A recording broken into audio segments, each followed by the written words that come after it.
A pergunta é, tu és o Messias ou não?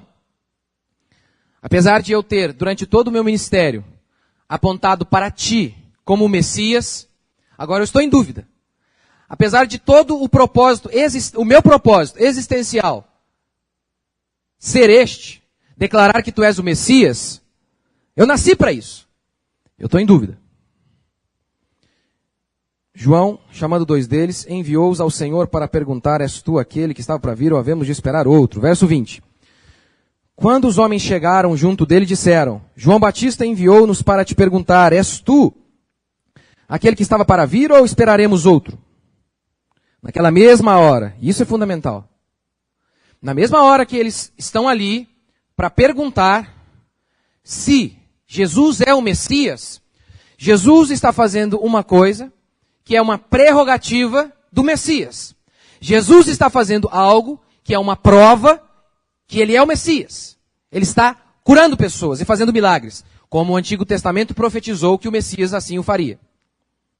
Naquela mesma hora, curou Jesus muitos de moléstias, de flagelos, de espíritos malignos, e deu vista a muitos cegos. Então Jesus lhes respondeu, ide e anunciai a João o que vistes e ouvistes. Os cegos veem, os coxos andam, os leprosos são purificados, os surdos ouvem, os mortos são ressuscitados, e aos pobres anuncia-se-lhes o evangelho. E bem-aventurado aquele que não achar em mim motivo de tropeço. Do versículo 24 em diante, Jesus vai começar a elogiar João. Apesar de João estar aqui dando uma derrapada na fé, apesar de João estar aqui dando uma vacilada na fé, Jesus, a partir do versículo 24, vai elogiá-lo.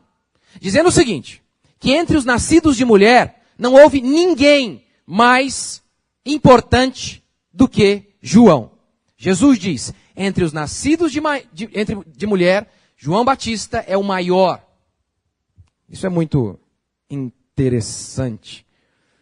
Isso é muito interessante. O que nós temos aqui, então, é o fato de que João está na cadeia. E ele está com uma crise de fé. Essa história é o dia da vacilada na fé de João Batista.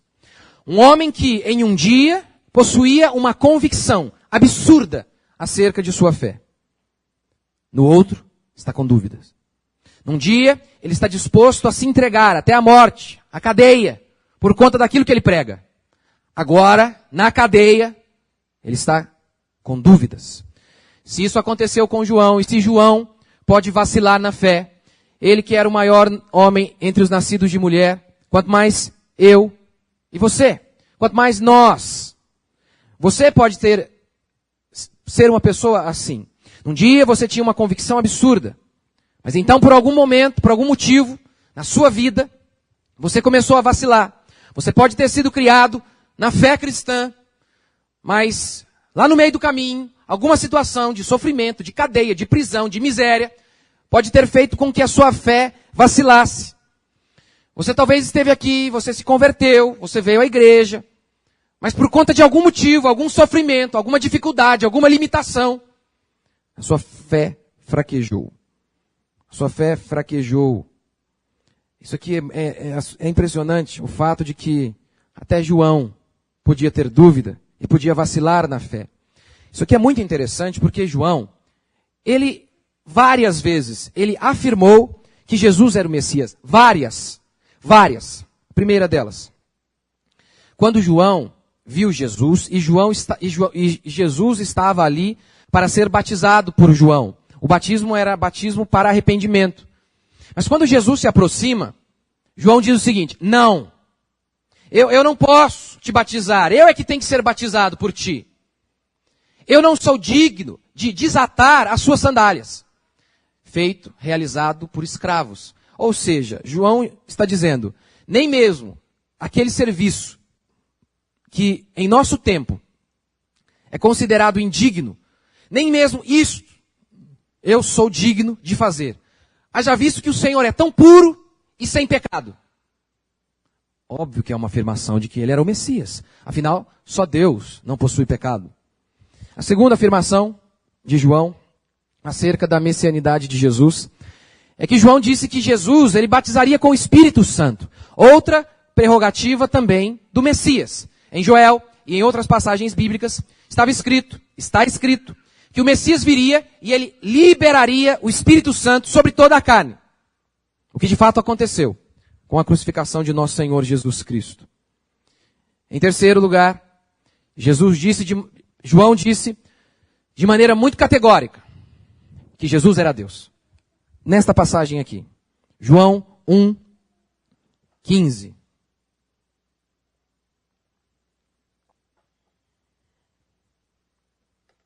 Nem o negócio ali eu estou achando. João 1:15, vamos ler. João testemunha a respeito dele e exclama. O dele aqui é Jesus. Este é o de quem eu te disse, o quem eu disse. O que vem depois de mim tem contudo a primazia, porquanto já existia antes de mim. Você lembra que João era primo de Jesus? E de que João Batista era 6 meses mais velho do que Jesus? Você se lembra disso, que João nasceu primeiro? O que João está dizendo aqui? Ele veio depois de mim, mas ele já existia antes de mim. Como isso é possível? Como isso é possível? É porque João está dizendo, ele é Deus. Ele sempre existiu. Terceira vez que nós vemos João dizendo, ele é o Messias. Quarto, João diz que Jesus é o Cordeiro que tira o pecado do mundo.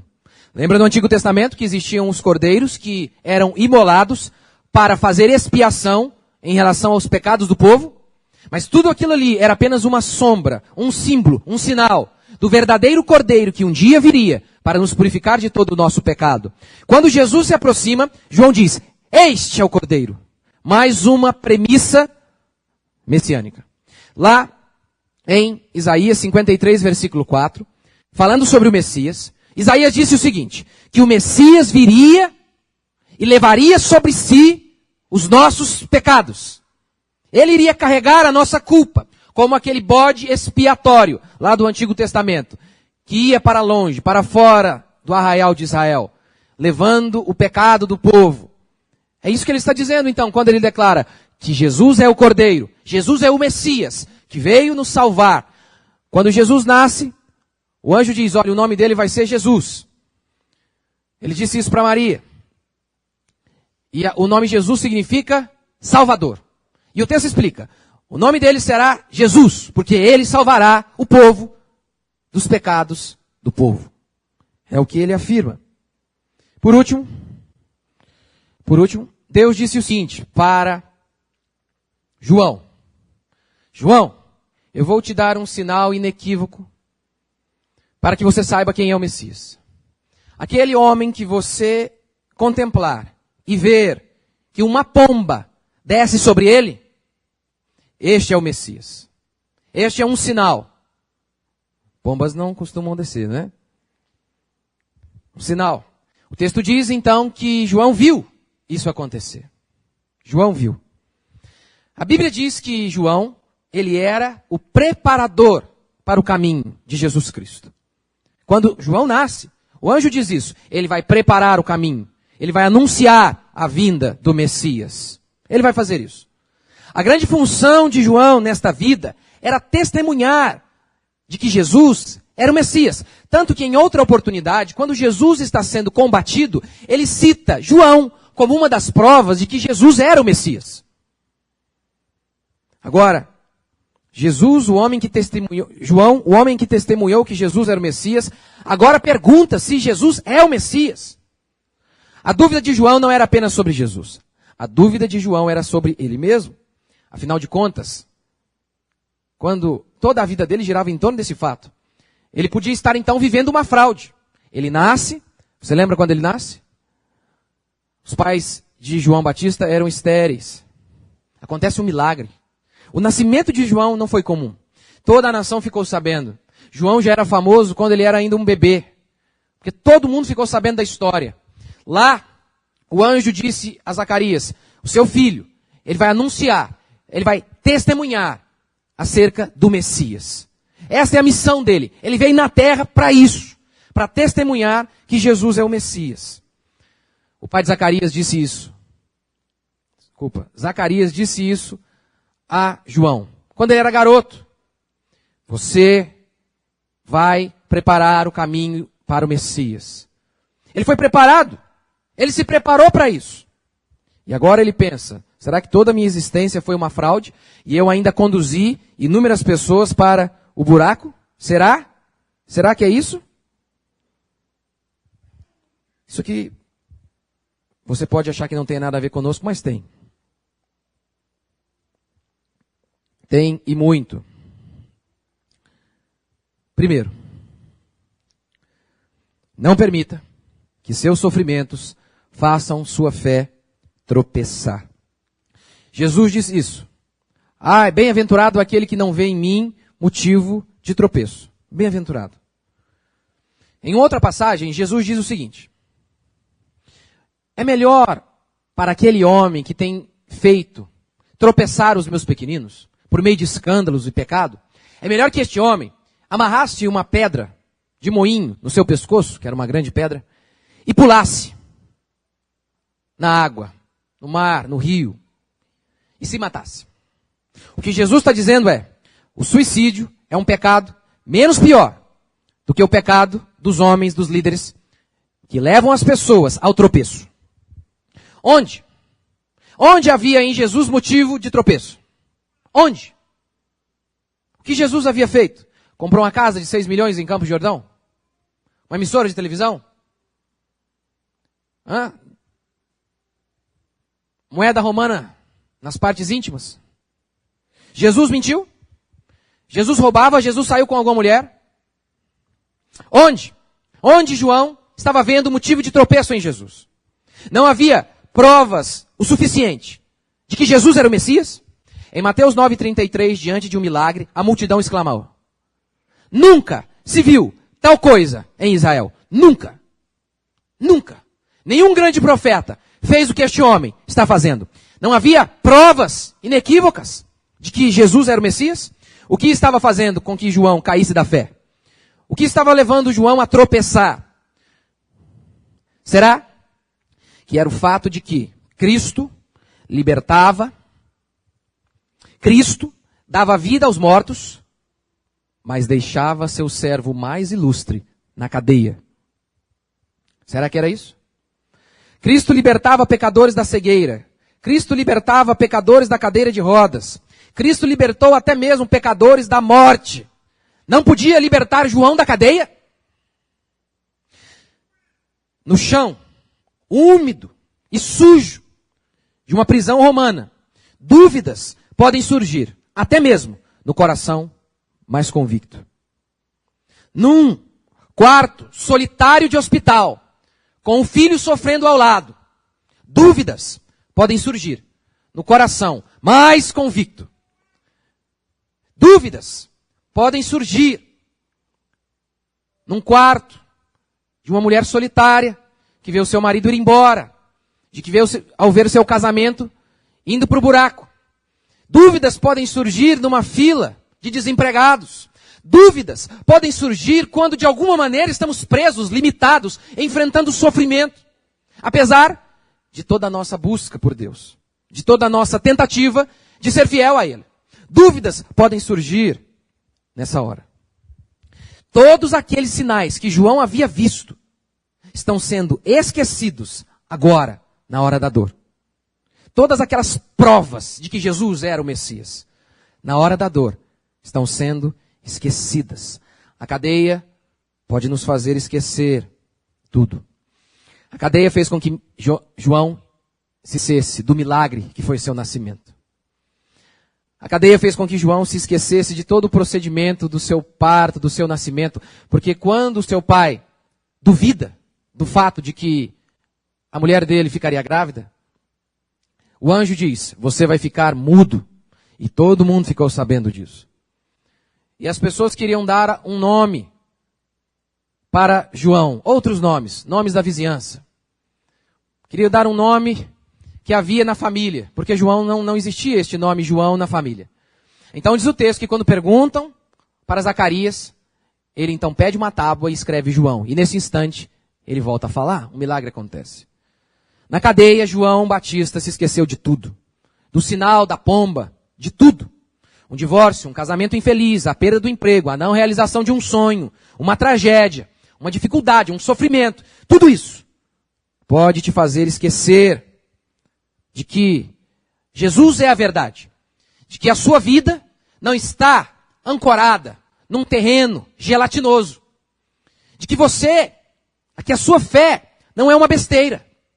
Na hora do sofrimento, eu e você podemos ser tentados. Mas é nessa hora que a gente pode ser tentado a esquecer todos os sinais que Deus tem nos dado acerca da existência dele. Primeiro, de que há um Deus que criou os céus e a terra. De que quando você vê toda a fauna, a flora, o universo, o cosmos extremamente organizado, o planeta Terra e nosso sistema solar, uma coisa extremamente complexa e organizada.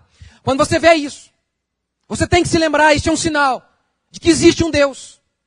Como o salmista diz, os céus proclamam a glória de Deus.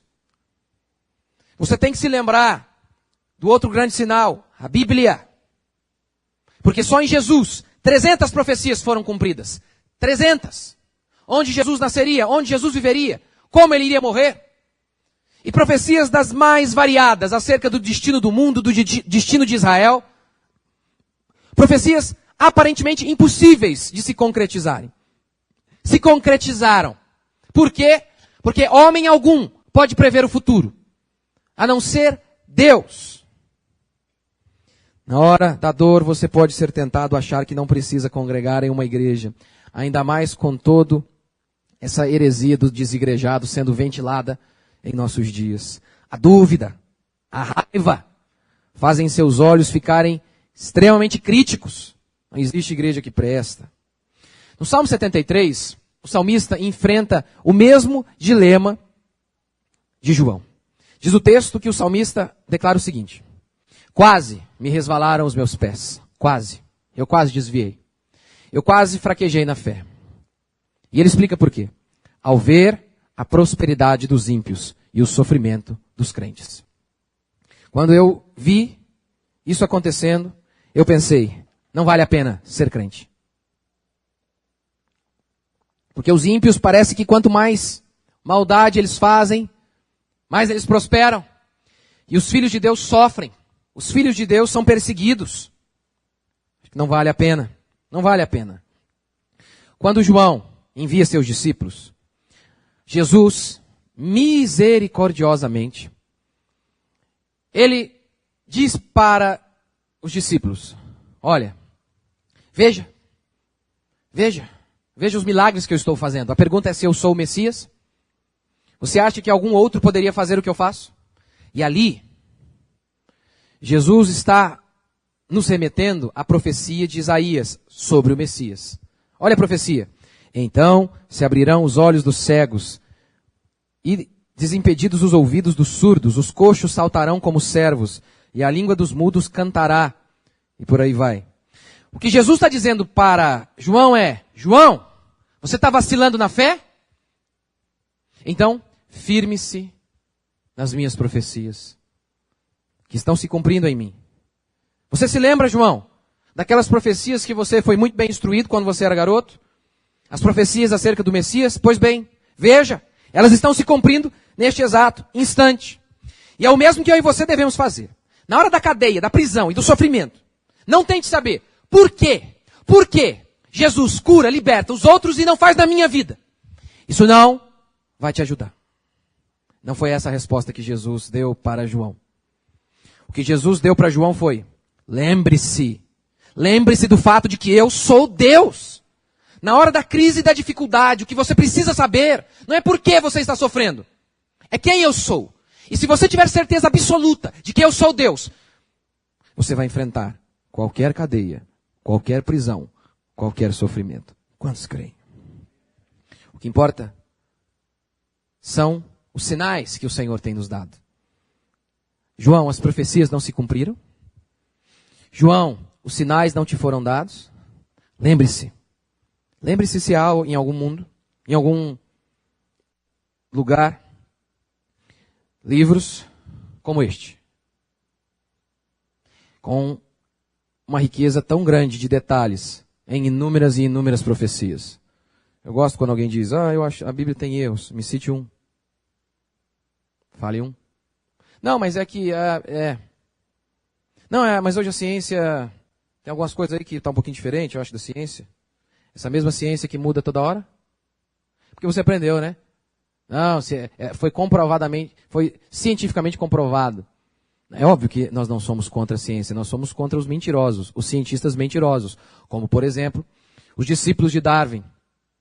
Durante 100 anos, uma fraude ficou no museu, em vários museus de história natural, como um emblema da prova de que a teoria de Darwin era verdade.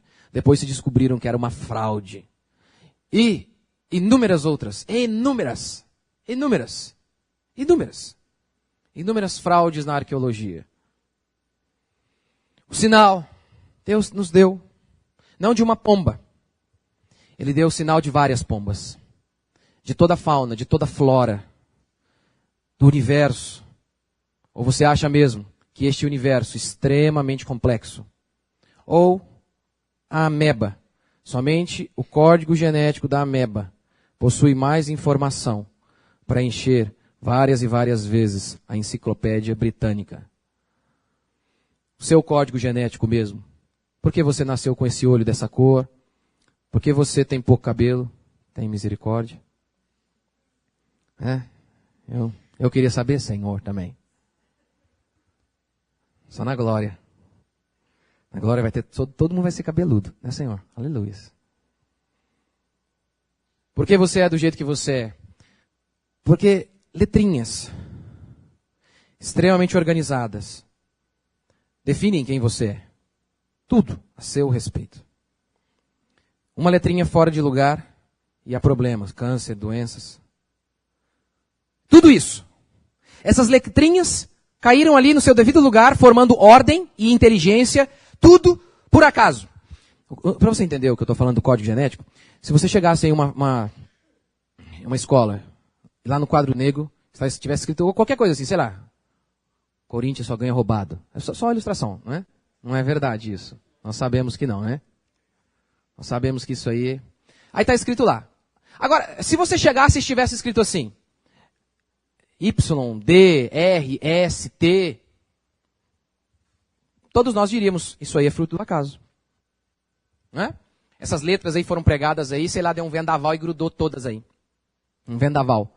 Durante muitos e muitos anos, milhões de anos, eu te dou milhões de anos, para aparecer uma frase inteligente ali em cima, por acaso. Assim é o seu código genético. Letrinhas organizadas pelo acaso, formando um sentido, por acaso. Você tem esse sinal. Você tem o sinal da natureza.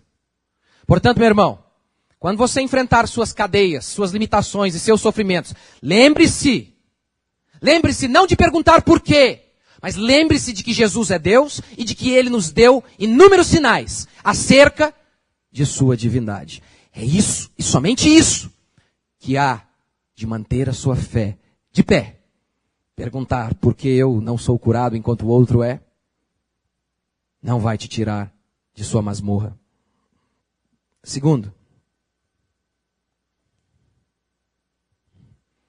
Deus pode permitir que seus servos sofram. Deus pode. Como eu disse anteriormente, no versículo 24 em diante, Jesus elogia João, dizendo, ninguém foi maior do que João. Ninguém. E mesmo assim,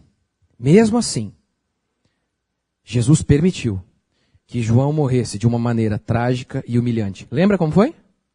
Não? Diz o texto que a mulher de Herodes, que era a adúltera, a filha dela dançou na frente do rei. E o rei devia estar com as cajibrinas na cabeça, não é possível. E aí o rei olha a menina dançando e fala, gente, o que é isso aqui, rapaz? Isso aqui é o céu. Aí falou para a mãe dele o seguinte, metade do meu reino. Gente, por causa de uma dança, essa mãe devia ser, meu Deus, hein?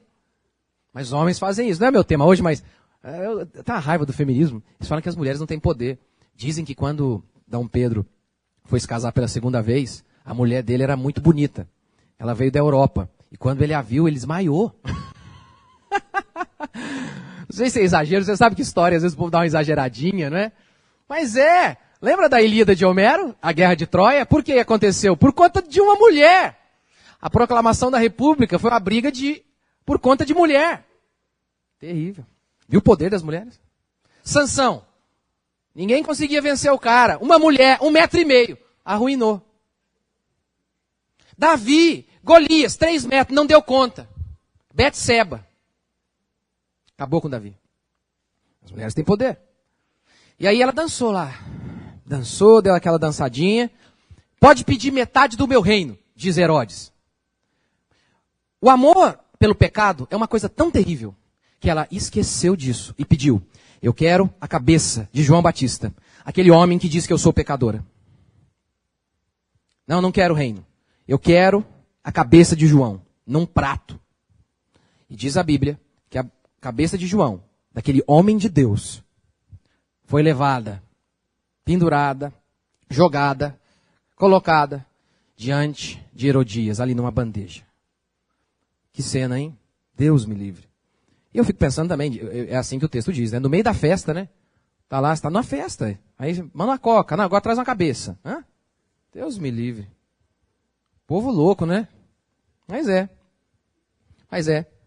Mesmo aí, esses servos fiéis sofreram.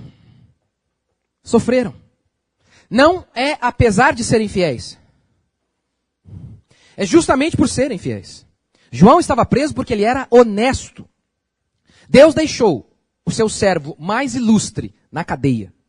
E nem por isso o Senhor o havia abandonado.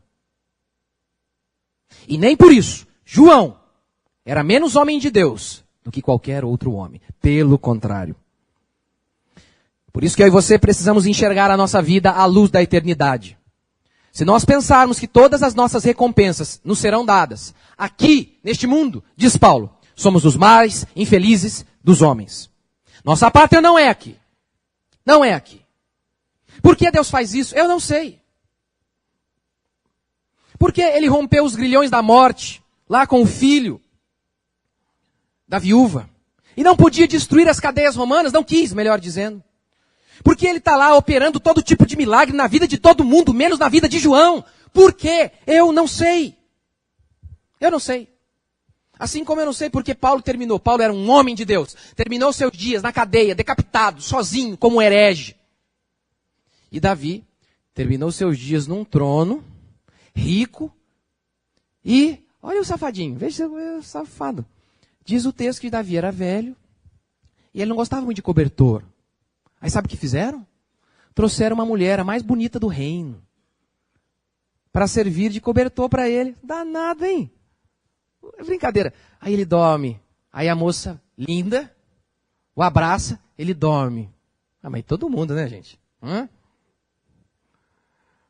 Davi não. Desculpa, Paulo não. Paulo, do lado dele tem um algoz romano. Do lado dele tem um homem roncando. Do outro tem um assassino. Eu não sei por quê. Mas eu sei que essas perguntas só estimulam a incredulidade. Eu sei que Deus é justo e misericordioso e há de recompensar todos seus filhos. Há de recompensar. É que você não pode jamais esquecer que a fé cristã é, acima de tudo, uma mensagem sobre a eternidade. A fé cristã é sobre o reino dos céus. Não foi isso que Jesus disse? Quando Pilatos falou, eu tenho poder de te soltar. E Jesus diz, eu é que tenho poder. Mas se eu quisesse, os meus anjos me libertariam. É que o meu reino não é deste mundo. Agora, em meio aos sofrimentos, alguns princípios bíblicos nos ajudam. No dia da cadeia, alguns princípios nos ajudam. Primeiro, sabermos que a fé em meio ao sofrimento glorifica o Senhor. Como assim? Você se lembra de Jó? Você se lembra que o diabo acusou Deus? A seguinte acusação? Jó é fiel porque ele tem tudo. Família bonita, muito dinheiro, era o homem mais rico de seu tempo. O único defeito era a mulher dele, a jararaca. O resto, chique. Então, o diabo diz, é por isso que ele é fiel. Agora, tira tudo que ele tem e você verá se ele não irá blasfemar na sua cara. Então diz o texto que Jó perde tudo. Milhares de anos depois, eu e você, quando enfrentamos uma dor, nos lembramos de Jó. Mesmo quando somos fiéis e enfrentamos momentos de angústia, nos lembramos, em primeiro lugar, de Jó. Todo aquele sofrimento que Jó enfrentou, em primeiro lugar, trouxe glória a Deus, para que os céus e o mundo soubessem que nós o servimos porque Ele é Deus, e não porque Ele nos subornou, não porque Ele fez barganha conosco. Nós o servimos porque Ele é a verdade. E por isso inúmeros cristãos morreram assassinados. E isso foi fundamental. Lembra dos apóstolos? Todos eles foram assassinados. Paulo foi decapitado, Pedro crucificado de cabeça para baixo, alguns que não eram apóstolos, como Estevão, foi apedrejado até a morte, foram torturados, foram cerrados ao meio. E por que isso era fundamental? Que eles passassem por tudo aquilo. Sabe qual foi uma acusação dos romanos sobre os cristãos? Eles disseram o seguinte: os discípulos viam em Jesus uma ótima oportunidade de negócio. Como falsos pastores fazem hoje, constantemente. Não era verdade isso com os discípulos. E por que eu sei? Já vou falar. Mas eles diziam, olha, esses discípulos aí, eles, ao verem Jesus morto, toda a sua esperança de lucro foi dissipada. De maneira que eles roubaram o corpo de Jesus, Jesus não ressuscitou coisa alguma, eles roubaram o corpo de Jesus, o esconderam e agora estão pregando aí para ganhar dinheiro, para ganhar status e por aí vai. É tão tola essa teoria? Sabe por quê? Porque todos os discípulos morreram pobres. Os discípulos foram assassinados. Eles foram torturados, cerrados ao meio. Isso mesmo, cerrados ao meio. O que eles ganharam por testemunhar que Jesus era Deus? Nada. Tanto que um dia, quando Paulo está sendo questionado acerca do seu apostolado, quando pessoas estão duvidando, dizendo, Paulo, tu és apóstolo mesmo? Sabe o que ele diz? Eu trago no meu corpo as marcas de Cristo. Todas as vezes que eu fui chicoteado, isso aqui é uma das provas de que eu sou apóstolo. Por quê?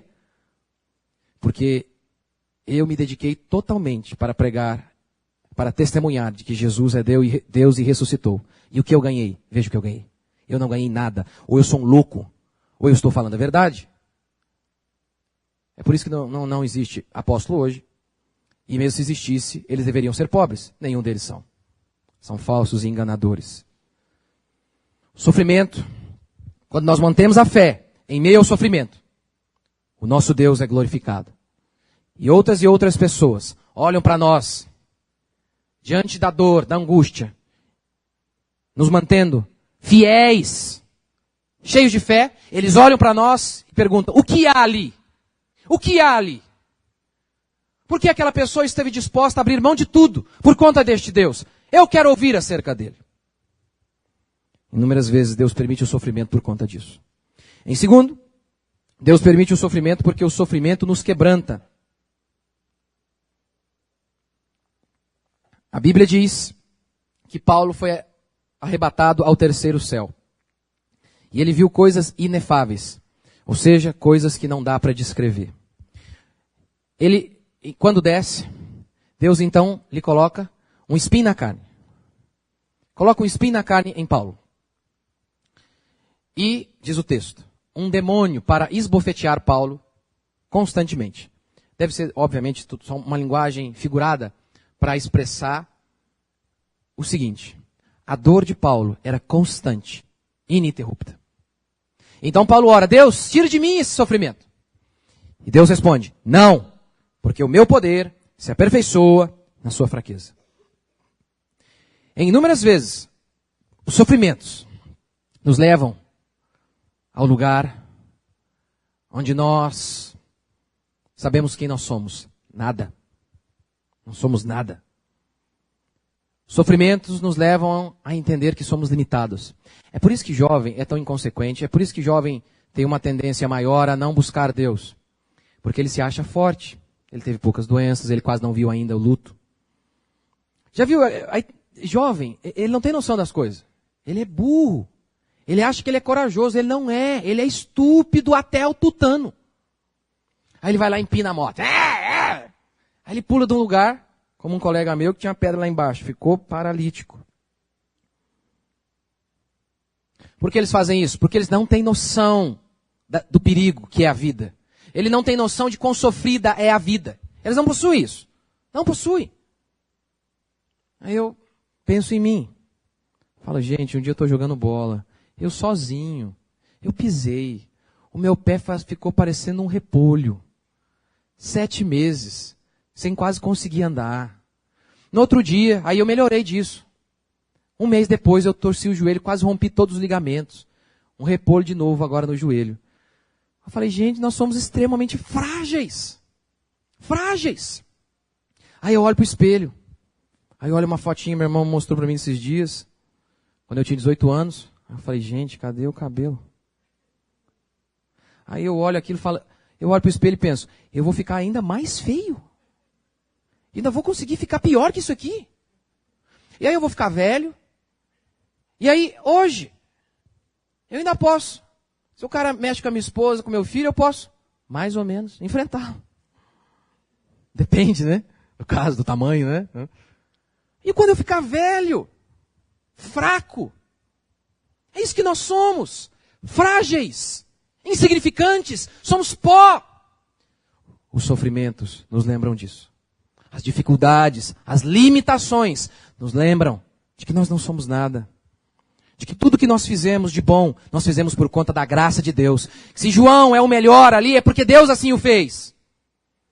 O sofrimento nos quebranta. O sofrimento nos quebranta. Por último, o que nos ajuda a vencer o sofrimento é entender a nossa vocação. Ou seja, a nossa missão, a missão que Deus nos deu. João Batista, ele podia morrer em paz. Por quê? A missão dele não era anunciar a vinda do Messias. O Messias já não veio? Ele completou a sua missão. Ele completou. O que Jesus disse no Calvário, quando ele estava sofrendo e sendo torturado? Está consumado. Eu completei a minha carreira. Eu vim para isso. Eu nasci para morrer. É por isso que eu aguento todo esse sofrimento. Ter um sentimento e uma percepção de missão, de vocação. Vocação. Na cadeia ou no Calvário. Saber que você está ali, sofrendo tudo aquilo, porque você recebeu uma missão de Deus, te dá fé para suportar. Veja uma mãe, por exemplo. Aí ela tem filho. Tem o segundo. Alguns vão para o terceiro. Né? E aí tem celulite. Aí fica gordo. Fica gorda. Aí você olha aquilo. Aí tem um dia que um filho está doente. O outro está doente. A mulher está grávida. E o homem quer uma camisa, fica enchendo o saco. É só história, ilustração, tá? Não tem a ver comigo, não. Aí tem que levar as crianças para o hospital. Aí você pode ficar deprimido. Dizendo, olha aí o que eu ganho. Mas se você lembra, eu estou fazendo isso porque eu creio em Deus. Porque a Bíblia diz que a mulher é conservada na missão de mãe. Eu tenho uma missão. É isso que eu tenho. É isso que sustenta um homem. O homem perdeu dinheiro e amigos por ser honesto. Mas, mesmo sabendo disso, sabendo que aquela escolha que ele teve pode levá-lo a perder certas coisas. Dinheiro, promoção, pessoas, amigos. Um relacionamento. Você diz, olha, se você não ficar firme com Deus, comigo você não vai ficar. E aí a pessoa fala, fui. Tchau. Tchau. Você então, você acredita que você está fazendo o que é correto. Mas na hora da cadeia, na hora do sofrimento, você pode ser tentado a pensar, vale mesmo a pena o que eu estou fazendo? Vale mesmo? O que há de te consolar nessa hora? Vocação. Saber que você está enfrentando o que você está enfrentando, porque você tem sido fiel a Deus. Vocação. Está consumado. É por isso que eu posso aguentar a cruz. Está consumado. O Senhor me deu esta missão, e eu hei de aguentá-la, suportá-la. Por quê? Porque um dia Ele há de olhar para mim e dizer: servo bom e fiel. Foste fiel no pouco, sobre o muito eu vou te colocar. Servo bom e fiel. Choraste quando perdeste aquilo e aquilo outro. Mas agora, eu vou enxugar dos seus olhos toda a lágrima. E nunca mais, para todo sempre, você nunca mais há de derramar uma lágrima sequer. Você agora entrou na glória e no gozo. Essas são as expressões acerca da eternidade. Glória e gozo do Senhor. Gozo eterno. Prazer eterno. Glória eterna. É o que Deus tem prometido a todos aqueles que enfrentam seus sofrimentos. E aqueles que podem dizer, que um dia vão dizer como Paulo: eu combati o bom combate. Lá na cadeia. Eu completei a carreira. Eu guardei a fé.